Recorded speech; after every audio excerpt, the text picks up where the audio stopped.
Well, it looks like the whole taking a break from revamping tracks thing didn't last long. What can I say? I like spending hours unwrapping UV maps and trying to find that setting that does that thing I need. This week, I'm gonna see what I can do with Delfino Square from Mario Kart DS. I originally played it in Mario Kart Wii and absolutely loved it, but sadly it was never updated beyond this second version. We never got to see this little town evolve beyond its Wii rendition. Well, looks like it's time to fire up Blender and get started. But first, it seems we have a new Blender update, which has all kinds of fancy new lighting stuff for the Eevee render engine, so these renders should look extra nice. Also, they did that thing where they get rid of a bunch of vital features without offering ample replacement, so we're gonna have to do some experimenting to get things to work that used to just be checkboxes. Of course, the first thing I did was download and set up the model. After finishing the basic importing stuff, I've got to get a few alpha maps working for textures that have transparency, so I'm gonna go ahead and open up the shader editor in a different tab. I'm also just gonna go ahead and close these other ones, cause I've never opened them, and I'm honestly scared to at this point. So I duplicated the UV map editor, or as I call it, home. Then I switched it to the shader editor and plugged the alpha into the alpha input on the shader node. And there we go, this texture looks like it's supposed to. After I got all of those sorted out, I went ahead and joined the geometry together to make things easier.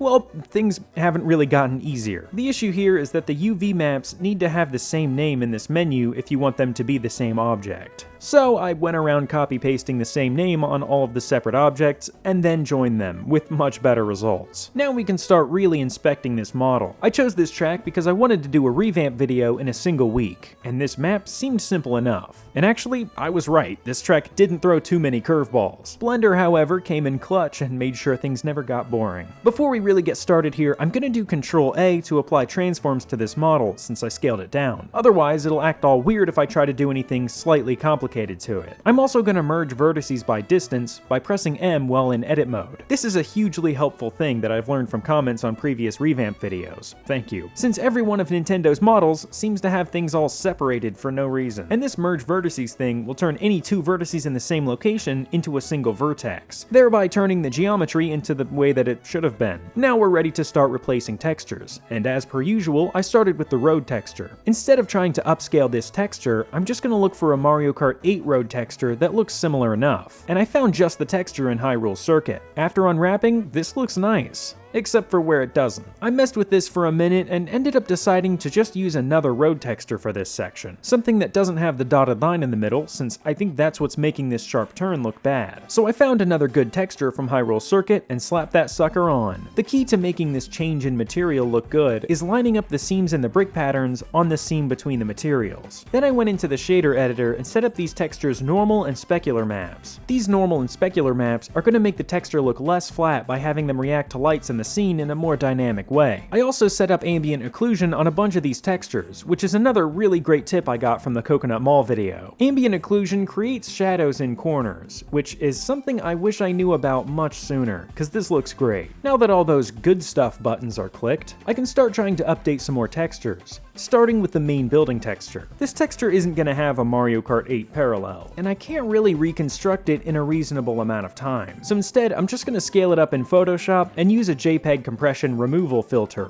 It didn't do that much, but I'm hoping that by generating a normal map in Photoshop and just improving everything else around it, these buildings will look fine. And that was when I started noticing that these fancy new ray-traced shadows are looking pretty strange. They seem to vastly change depending on the angle I'm viewing them from, or if there's an object in the foreground. But no amount of messing with settings seemed to help, so I'll just hope that it doesn't look bad when I go to render. Next, I updated these signs on the sides of the road by cutting out some new Mario Kart 8 signs, and doing the same with a normal map. I really love doing this kind of scrappy texture updating. It feels like a digital arts and crafts project. After that, I updated the wood texture, which was mostly simple. Since the wood is part of a compilation texture that multiple things use, I selected all of the geometry that used the wood and separated it. Then I created a new texture using a Mario Kart 8 wood texture. The same wood texture actually that I used for the handrails in Coconut Mall. Once it's all set up, it looks pretty good. Next I want to update this yellow stone wall. It's a bit too stylized, so I use a more realistic texture here, also from Hyrule Circuit.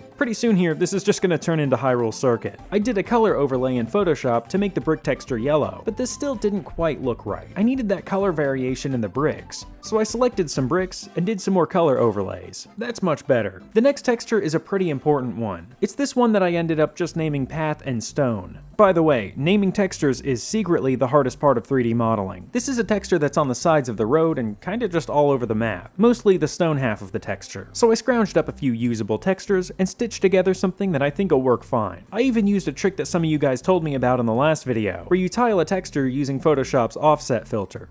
There we go. Now I want to start working on some foliage. I stole various plants from the Autumn Animal Crossing track and started figuring them out. I also found a good tree bark texture there and used those things to create the new trees. Now the trees look a bit more realistic, but we've still got to deal with this little forest section behind the brick wall. I tried working with some of the shrubbery and a new texture, but I decided the best thing to do here is to throw a grass texture down and turn this into a little park hill thing. I brought a larger version of the Pianta statue over here and made it look like there was a sidewalk winding through the hills. I'm really liking how this is coming along, but it's just sort of floating in empty space right now, so let's set up the water and the skybox. The water was simple, but like complex simple. The texture that was originally here was just some kind of a water reflection pattern, so I created a basic blue water material and stole one of Mario Kart 8's water normal maps. And while I could just leave it like this, I decided to incorporate that pattern texture, since heading over to the track in NoClip, I do really like how it looks. But instead of doing anything complicated or smart, I just hovered a new plane over the water with the pattern set up at low opacity. Then I did a UV warp modifier on both materials, having the materials move in opposite directions.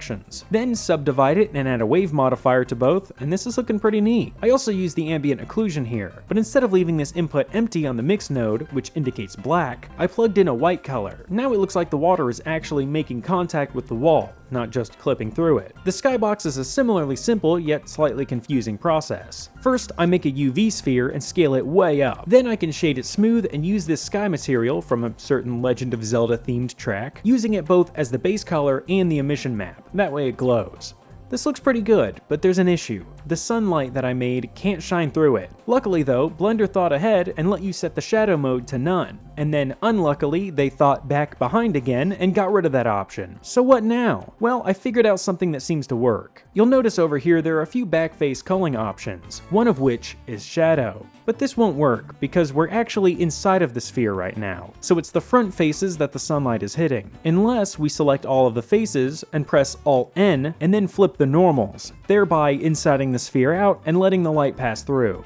At this point, I'm running out of time to work on this, and I realize I haven't made the drawbridge. Now I do plan on this being an open-ended project. I'm just doing as much as I can over a few day period. Then I might come back to this and touch the model up more in the future, but I absolutely can't call this finished without the drawbridge. So I went back to NoClip and eyeballed how it's supposed to be set up.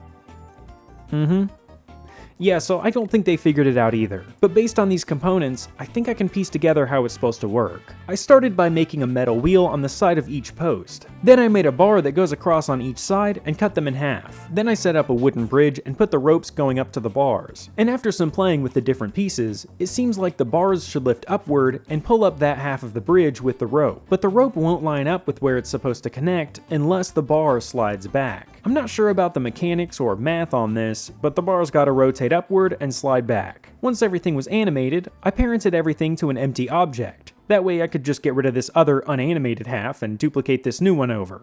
And I think that's about it. After a little polishing, I can get some renders. And here it is, my updated version of Delfino Square.